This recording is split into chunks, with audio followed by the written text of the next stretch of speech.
तो विश्वामित्र जब हुए तो विश्वामित्र ने एक बात कही कि श्री राम जो इस गुरुकुल में सीख रहे हैं ये एक सेफ एनवायरनमेंट है।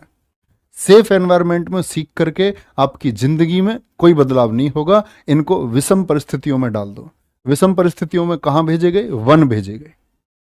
किसने भेजा? विश्वामित्र ने भेजा, और ताड़का के वध के लिए भेजा। पहली टास्क दे दी कि ताड़का का वध करना है। आप कहां पर है? आप सोचो। आप कहोगे भैया जी हम तो पहले से ही विषम परिस्थिति में है, हम पहले से ही जटिल स्थिति में है। चाहे वो घर की स्थिति हो, आपके आसपास के परिवेश की स्थिति हो, तो जंगल का अर्थ यही है।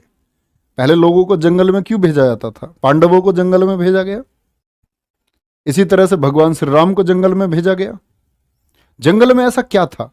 जंगल में क्या था कि जंगल में किसी की कोई वैल्यू नहीं, कोई सलामी नहीं, किसी की कोई सत्कार नहीं, और यही तुम्हारा हाल है। जब तक आपका संघर्ष है तब तक आपको कोई सलामी नहीं है, तब तक आपका कोई सत्कार नहीं है।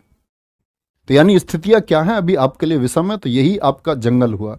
इस जंगल में श्री राम को क्यों भेजा गया? ताकि वो एक पूर्ण पुरुष बन चुके, और वो क्या बन गए? पुरुषोत्तम बन गए। जंगल की यात्रा के बाद एक युवराज से पुरुषोत्तम। तो क्योंकि उन्होंने अपने कर्तव्य को समझा। और इस समय प्यारे दोस्त बात जॉब की नहीं है, it's not about the job.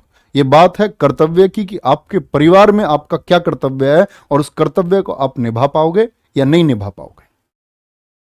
तो ये सोच करके कि इसको ये मत सोचो कि भैया मेरे लड़ाई है कि मेरे पड़ोसी का सिलेक्शन हो गया तो मेरा भी होना चाहिए। नहीं, ये कर्तव्य की बात है कि उसको आप कैसे निभा सकते हैं।